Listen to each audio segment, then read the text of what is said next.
আল্লাহ একদিন জায়গায় বান্দা রে জান্নাত তো পাইলি যা ওয়াদা করছিলাম তা কি বান্দা পাইছ?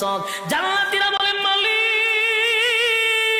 দুনিয়ার জমিনে আপনি আমাদেরকে যেভাবে বলছিলেন কোরআনে পাইছি 3 ভাগের 1 ভাগ, জুরানে আপনি 2 ভাগের আলোচনা করছেন, জান্নাতে আমরা আয়েশা দেখি 97 গুণ আমাদেরকে বেশি দিছেন।